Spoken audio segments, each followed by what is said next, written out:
ഇവന് രാത്രി വെളുപ്പിന് 2 മണിക്ക് എഴുന്നേറ്റിരുന്ന് ഇങ്ങനെ ഒരു വീഡിയോ ചെയ്യേണ്ട ആവശ്യമുണ്ടോ? അവന് വട്ടാന്ന് നിങ്ങൾക്ക് തോന്നും. പക്ഷേ ഇപ്പം ഞാനത് പറഞ്ഞില്ല അങ്ങ് മറന്നു പോകും. ഞാനിപ്പോൾ ഈ വീഡിയോ ചെയ്യാൻ കാരണം ദാണ്ട് ഈ വീഡിയോ ആണ്. കെ.പി. രാഹുലിനെ പോലെയുള്ള വെറും ആറ്റിറ്റ്യൂഡ് പാഴ് കളിക്കാരനിൽ നിന്ന് അവസരം കൊടുക്കുന്നതിന് ശരിക്കും ടീം മാനേജ്മെന്റാണ് പണം ഈടാക്കേണ്ടത്. ആറ്റിറ്റ്യൂഡ് പാഴ് കളിക്കാരൻ, ഒരുത്തനെ അങ്ങ് ഒന്നും അല്ലാത്തവനാക്കി എഴുതി തള്ളാൻ എന്തൊരു മിടുക്കാണ് ഈ മാപ്രകൾക്ക്. എടേ, ഈ രാഹുൽ ആരായിരുന്നു? എന്തായിരുന്നു?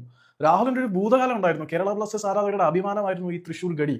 കേരള ബ്ലാസ്റ്റേഴ്സിൽ വരുന്നതിന് മുമ്പ് ഇന്ത്യൻ ഫുട്ബോളിലെ സ്റ്റാർ ആയിരുന്നു രാഹുൽ കെ പി. അണ്ടർ-17 വേൾഡ് കപ്പിൽ ഇന്ത്യൻ ടീം ലോകകപ്പ് ഫുട്ബോളിൽ പന്ത് തട്ടുമ്പോൾ മലയാളിയായി കളിച്ചിരുന്ന ഒരേ ഒരു താരം ഈ രാഹുൽ കെ പി ആയിരുന്നു. രാഹുൽ കെ പി ഒറ്റയ്ക്ക് മുന്നേറി ഉതിർത്ത ഒരു ഷോട്ട് ഇഞ്ചുകളുടെ വ്യത്യാസത്തിൽ, അല്ലെങ്കിൽ വെറും മൈക്രോ ഇഞ്ചുകളുടെ വ്യത്യാസത്തിൽ, അല്ലെങ്കിൽ സെന്റിമീറ്ററുകളുടെ വ്യത്യാസത്തിൽ ഗോൾ പോസ്റ്റിൽ കയറിയില്ല എന്നുള്ളത് കൊണ്ട് മാത്രമാണ് ലോകകപ്പിൽ ഗോൾ നേടുന്ന ആദ്യ ഇന്ത്യൻ താരം എന്ന റെക്കോർഡ് നമ്മുടെ രാഹുലിന് കിട്ടാതെ പോയത്. അല്ലെങ്കിൽ അത് രാഹുലിന് അർഹിക്കുന്നതായിരുന്നു. പക്ഷേ പിന്നീട് ജീക്സൺ ഹെഡറിലൂടെ ഗോൾ നേടി. ഒറ്റയ്ക്ക് ഒരു ഗോൾമുഖം, വിദേശികളുടെ ഗോൾമുഖം വിറപ്പിച്ച താരമായിരുന്നു രാഹുൽ കെ പി. കേരള ബ്ലാസ്റ്റേഴ്സിലേക്ക് വന്ന സമയത്ത് നിങ്ങൾ കൊട്ടിഘോഷിച്ചവനുള്ള രാഹുൽ കെ പിയെ. രാഹുൽ കെ പി കേരള ബ്ലാസ്റ്റേഴ്സിന്റെ പോസ്റ്റർ ബോയ് ആയിരുന്നു, സ്റ്റാർ ബോയ് ആയിരുന്നു. ഹൈദരാബാദ് എഫ്സിക്കെതിരെയുള്ള ഫൈനൽ മത്സരം നിങ്ങൾ മറന്നുപോയോ? അന്ന് പേരുകേട്ട വിദേശ ഗോൾനടിക്കാരെല്ലാം വിറച്ചപ്പോൾ, അല്ലെങ്കിൽ ഗോൾ നേടാൻ കഴിയാതിരുന്നപ്പം അന്ന് ഗോൾ നേടിയത് നിങ്ങൾ ഈ പറയുന്ന ആറ്റിറ്റ്യൂഡ് പാഴ് കളിക്കാരൻ തന്നെയാണ്.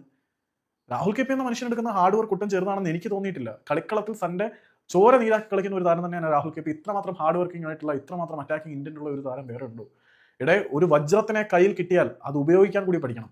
മറ്റേ ഈ സ്വർണത്തിന്റെ പെട്ടി ചില്ലറക്കാശ് ഇടാൻ വെച്ചിരിക്കുകയാണെന്ന് പറയത്തില്ലേ, അതുപോലെ തന്നെ രാഹുൽ കെ പിയെ പോലെ ഒരു റഫ് ഡയമണ്ടിനെ പോളിഷ് ചെയ്തെടുക്കാൻ നിങ്ങൾക്ക് കഴിയുന്നില്ല എങ്കിൽ അത് ആരുടെ കുറ്റമാണ്? Rahul K P Indian national ടീമിന് വേണ്ടി കളിച്ച കളി നിങ്ങൾ ഓർക്കുന്നില്ലേ? പുള്ളി ഏഷ്യൻ ഫുട്ബോൾ കളിക്കാൻ വിട്ട സമയത്ത്, അല്ലെങ്കിൽ ഏഷ്യൻ ഗെയിംസ് വിട്ട സമയത്ത് ചൈന എന്ന ഏഷ്യൻ ഫുട്ബോളിലെ വൺ ഓഫ് ജയ്ജാന്റിക് ടീമിന്റെ ഗോൾ മുഖത്തേക്ക് ഗോൾ അടിക്കാൻ എത്ര ഇന്ത്യൻ താരങ്ങൾക്ക് കഴിഞ്ഞിട്ടുണ്ട്? ഒരേ ഒരു രാഹുലിന് മാത്രമേ കഴിഞ്ഞിട്ടുള്ളൂ. അത് രാഹുലിന്റെ അസാമാന്യമായിട്ടുള്ള റണ്ണിങ് കാരണമല്ലേ കഴിഞ്ഞത്. വേറെ ആർക്കൊണ്ട് അത്രമാത്രം വേഗത്തിൽ, അത്രമാത്രം ആക്രോസിയിൽ ഷോട്ട് എടുക്കാനുള്ള കഴിവ്?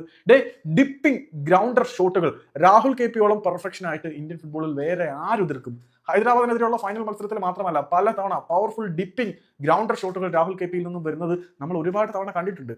രാഹുൽ കെ പി കേരള ബ്ലാസ്റ്റേഴ്സിൽ എത്രമാത്രം കംഫർട്ടബിൾ ആണ് എന്നതിനെ കുറിച്ചൊന്നും എനിക്കറിയില്ല. ഈ ആറ്റിറ്റ്യൂഡ് പാഴ് കളിക്കാരൻ എന്നൊന്നും പറഞ്ഞ് എഴുതി തള്ളേണ്ട താരമൊന്നുമല്ല രാഹുൽ കെ പി. ഒരു സമയത്ത് ഇന്ത്യൻ ഫുട്ബോളിന്റെ ഗോൾഡൻ ബാച്ചിനെ അടക്കി ഭരിച്ച ഗോൾഡൻ ബോയ് ആയിരുന്നു അവൻ.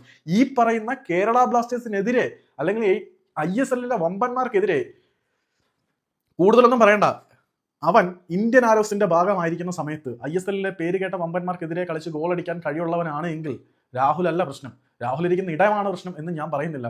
രാഹുലിന് കിട്ടുന്ന പരിഗണനയും കെയറും ശരിയാണെങ്കിൽ അവൻ വളർന്നു വന്നിരിക്കും. ഇപ്പം ഇവാൻ ബുക്കമാനോവിച്ച് എന്ന പരിശീലകൻ വളരെ കൃത്യമായിട്ട് പലതവണ പറയുന്നുണ്ട്, രാഹുലിന്റെ കളിയെ നിങ്ങൾ ഗോളടി കാണുന്നില്ലെന്ന് പറഞ്ഞ് വില കുറച്ച് കാണേണ്ട കാര്യമൊന്നുമില്ല.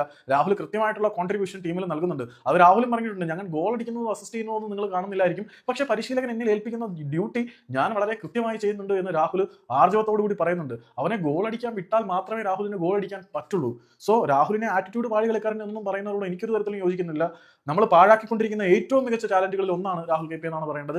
ഇന്ത്യ കണ്ട ഏറ്റവും മികച്ച ഫുട്ബോൾ ടാലന്റുകളിൽ ഒന്നായിട്ടുള്ള രാഹുൽ കെ പിയെ ഉപയോഗിക്കേണ്ട വിധം ഉപയോഗിച്ചു കഴിഞ്ഞാൽ അവൻ ഇനിയും തിളങ്ങും. ഉറപ്പാണ്.